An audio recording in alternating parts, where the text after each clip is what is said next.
Supporters of the American plasma welder say it's the latest in technology. It's compact, portable, and when it comes to cutting through metal, quite astonishing.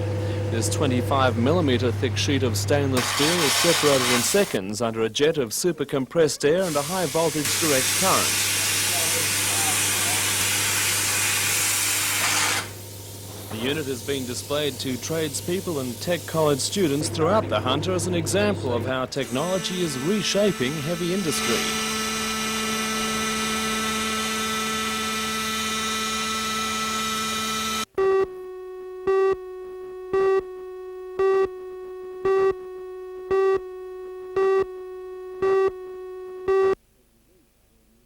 In Newcastle, every week there are new young people on the streets, as I see them on foot patrol, who are making the problem far worse than it was in December. What's happened now to the boys that we interviewed in December? Been out of home? What's happened to them now? Yes, well, one of them certainly is made well, and what he's doing, but sadly, with the time on your hands and nothing to do, others have been through the Warramai courts and paid the penalty for misdemeanours in their own life. Then there was the other problem associated with runaways, child prostitution. Is that still happening in this area? Yes, it is. Sadly, I've spoken to quite a number of the girls about sexually transmitted diseases, and they're indifferent to it, even with the AIDS threat. They think it's something like Russian roulette or a lottery if they're unlucky enough to catch it, and they don't regard it as something that's serious, relating to them, yet it really is. And that's a problem. The assaults that happen on the street are often related to the need for these young people to have money, and they'll assault and rob to get it.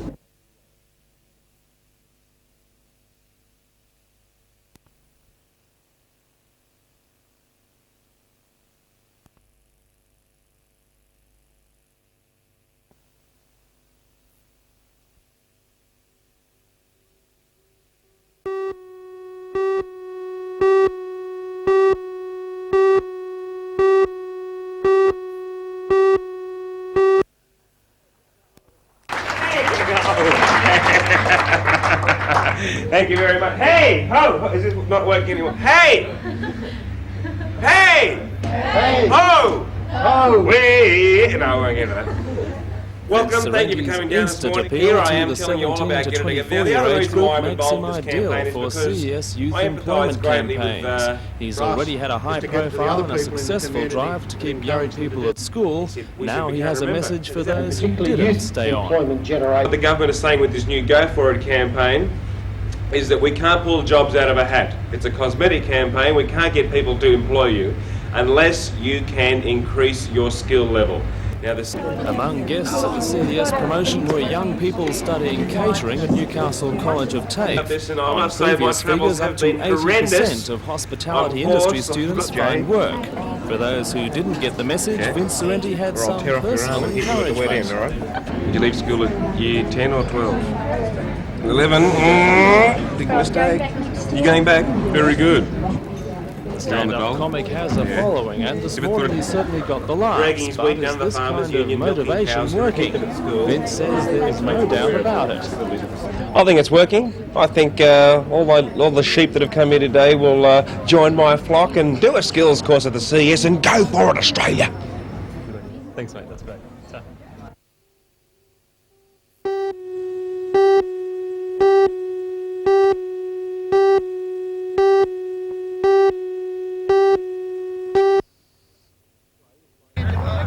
Play is by invitation only, and each year many of the top bowlers in New South Wales take up the offer. 24 teams were selected from clubs as far away as Tamworth and Canberra. They will play 2 games of 21 ends each over the next 3 days. This is the 12th year the tournament has been run, and it is growing in prestige. This year's strong field includes a New South Wales captain, Bobby Fishlock of Hamilton, New South Wales State Reserve player, Bobby King from Cahaiba, and winner of the State President's Under-45 competition, Pat Barwick. However, triples play is always hard to predict, and any number of the teams could win. While not necessarily looking at a first place, if there was a prize for dedication, Gary McCarthy would have to be a strong contender.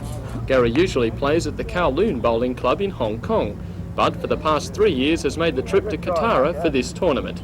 He says the quality of competition is lacking in Hong Kong. Compared to the amount of bowlers you have in Newcastle, we've only got 400 or 500 over there, so yeah, obviously the competition is nowhere near the same. But, we've got some very good bowlers, but nowhere near the same as down here. And you mentioned also that it's somewhat different playing on these greens. Yeah, there's quite a lot different. Our greens are nowhere near as good quality as these, and they're a lot slower too. So it's a bit different for us when we come down here. Yeah, always.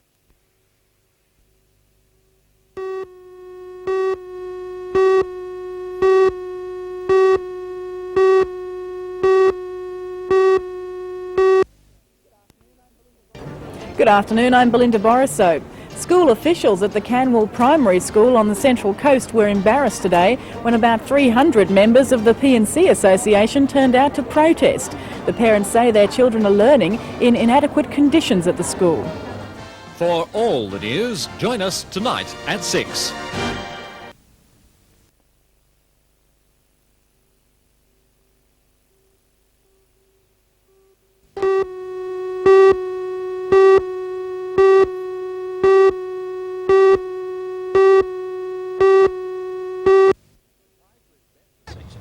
Kaiser is best remembered as the coach of the Newcastle KB United team that played in the National Soccer League.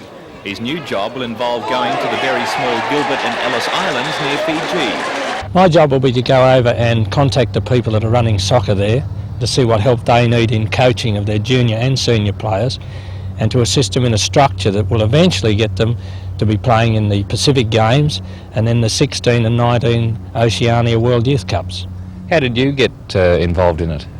Lucky, I think it would be. I'd imagine it's a flow on from the KB days and now on to Director of Coaching in this area. And I've been a FIFA Oceania coach now for about 3 years, and it was my turn to go into places like this and develop the game. Is it something that Australia's doing a lot of, Department of Foreign Affairs and the Oceania Federation of Football Nations? Ken will leave on June 20th for 2 weeks on the islands. He will then return to the islands annually for 5 years to check on progress.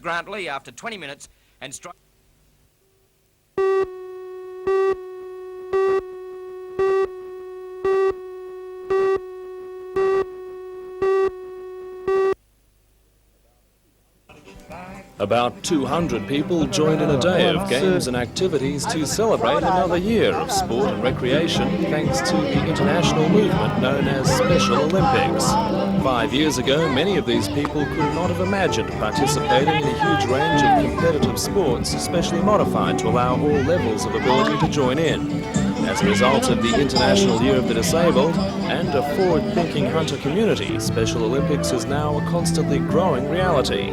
The Hunter region continues to lead the way in this exciting sports concept, and organisers are now training young people for the state's first disabled gymnastics squad. Organiser Leonie Baldwin says Special Olympics is not only fun, it's changing lives. People involved in Special Olympics are certainly increasing their skills, such to the extent that we're now getting some people who are integrating into the community and joining the surf club, life-saving clubs, and also one fellow's starting to join a soccer club. So I think it is working.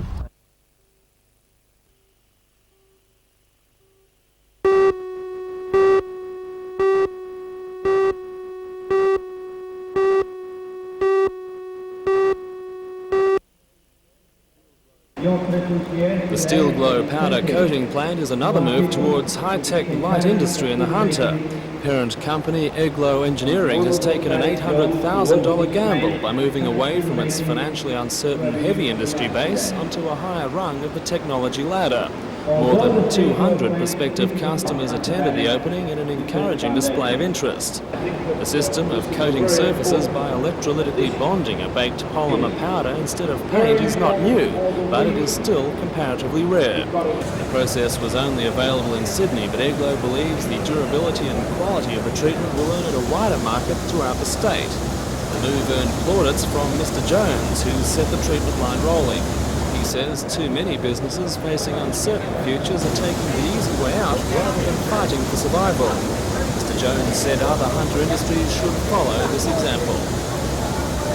I think it's certainly a model of what you ought to be doing. I think in the hunter you've got to look at your existing base and take that as being a given. and say now we've got the opportunity to add things to it, to do different things that we weren't looking at before. The Science Minister says Australian industry in general must fight harder for a place in the world market. We've been very slow about recognising how the patterns of world trade have changed over the last 30 years, and changed very much to our disadvantage. And we've been like Rip Van Winkle. We're only just waking up now.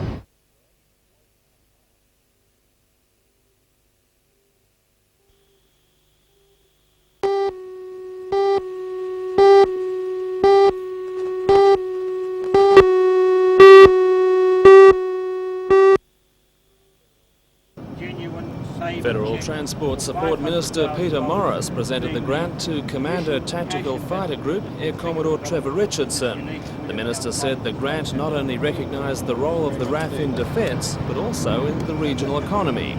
The cheque was appropriately in the shape of a Sabre jet, just one of the retired Air Force fighters to take a place in the display centre, which is dedicated to preserving the heritage of RAF fighter squadrons from the 1920s onward. The grant made through the Steel Regions Assistance Program will enable the trustees to open the first section of the centre by Christmas.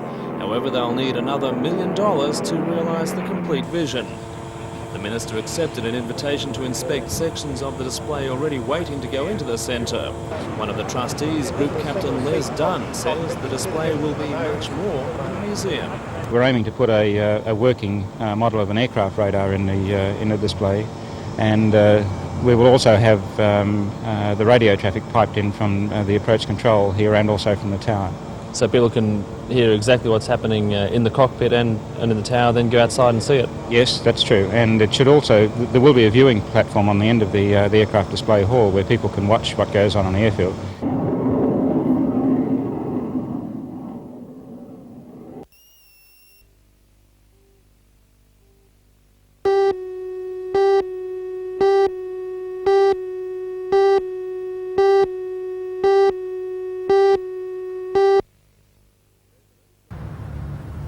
Residents of 13 Princeton Avenue were probably hoping they'd had a bad dream, but this morning it was still there.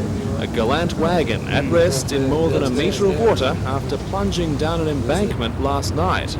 The embarrassed owner of the vehicle, a 22-year-old woman, said the car had been parked for a couple of hours before it inexplicably decided to take a dip. The unlucky neighbours at the bottom of the 50-metre embankment could hardly believe it. Well, I seen water rushing down the stairway, and my son, who's in front of me, he says, "Oh, there's a car in a pool," and I told him he was mad.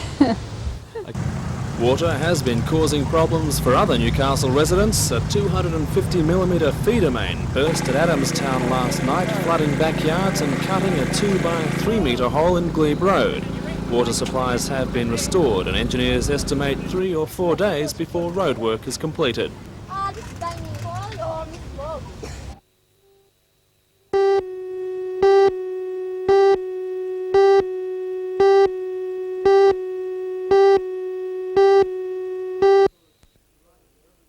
Of course, right at the end of that spoke to a select group of students on issues such as land rights, Aboriginal spirituality, and even Michael Mansell.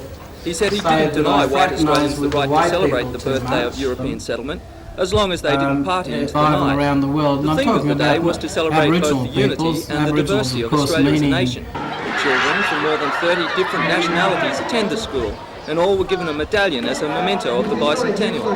After an Aussie barbecue, the children celebrated with bush dancing and a colonial dress competition.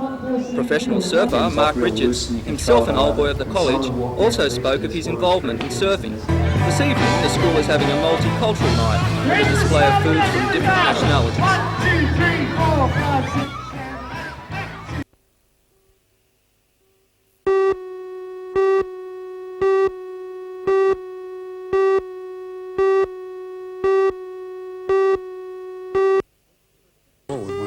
It's the 60th anniversary of Sir Charles Kingsford Smith's epic flight across the Pacific to Eagle Farm Airport in Brisbane.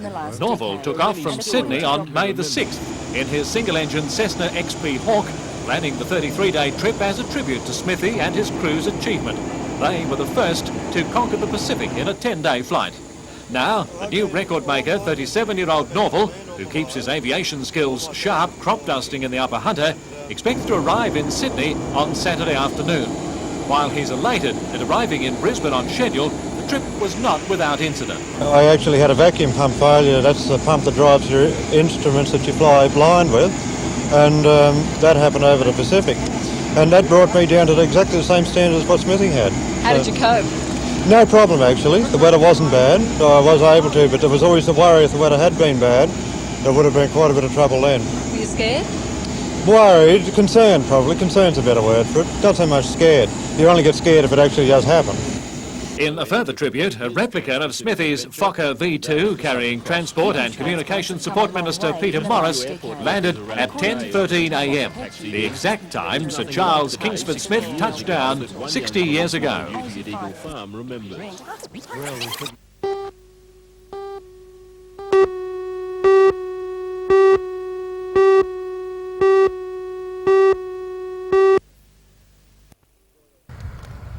Royal Handout is a strapping 3-year-old sprinter and the pride of trainer Paul Perry.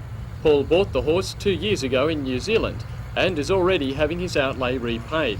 Although he will not reach his prime for another year, Royal Handout has won 7 of his last 11 races. Tomorrow, jockey Robert Thompson will ride him in the $40,000 June Stakes, and after drawing Rail Barrier, Paul is quietly confident of another win. Is anyone you're expecting to give him a particular run for his money? Oh, it just looks a nice even race, really. There's a few speedsters in the race, but, you know, he's got a lot of speed himself, so you wouldn't worry on that score. What sort of track does he perform best on? Well, he's really suited to both. He's loves the heavy going, but he sort of goes equally as well on a good track too, so whatever happens, I won't worry there. And Royal Handout will not be the only likely winner carrying the Parry colours at Randwick tomorrow. Lady Hinderley, a 4-year-old mare, will be competing in a 2,000 metre handicap, according to Paul, giving him a strong chance at bringing home a double. Hopefully she'll run well. It was only a last run what probably put down the heavy track at Randwick, but take that away, gee, she should run really well.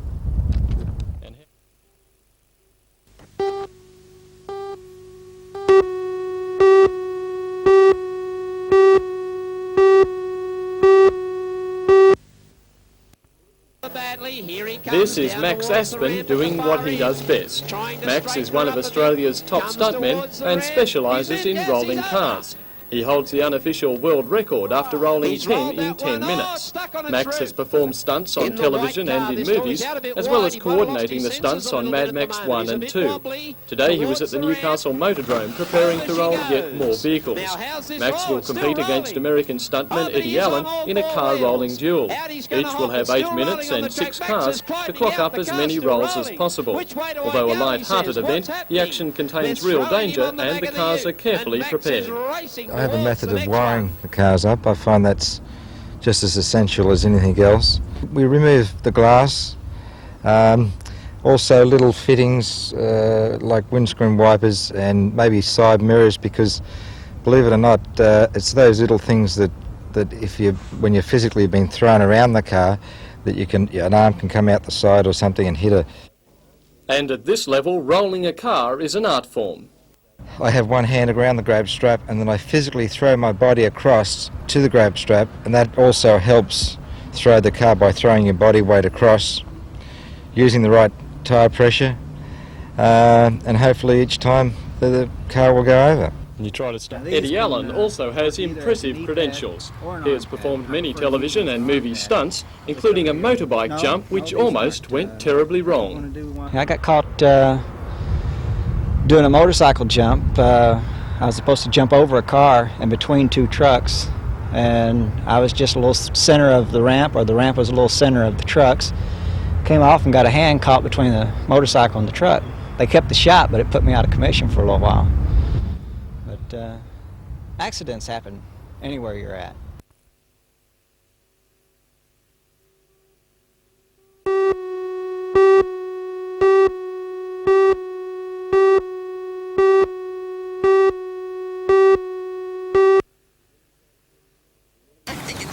The NJC Women's Bowling Club's 12th annual round-robin singles has attracted bowlers from all over Australia, including all the current state champions. The competition is a 31-up event and is the only women's invitation singles of its type in New South Wales. New South Wales state singles champion Dot Roach has competed in 11 of the 12 events and has won it 5 times. Dot, who has represented Australia in the World Championships, says the NJC round-robin singles is the best women's tournament in the country. Last year's winner, Newcastle's Eve Wiltshire, a bowler for 26 years and a state representative for 15 years, has again made the finals this year. And also for the second year, she is competing against Victorian bowler Clarice Power. The main game starts at 1:15 tomorrow afternoon, and the organisers are expecting a big crowd.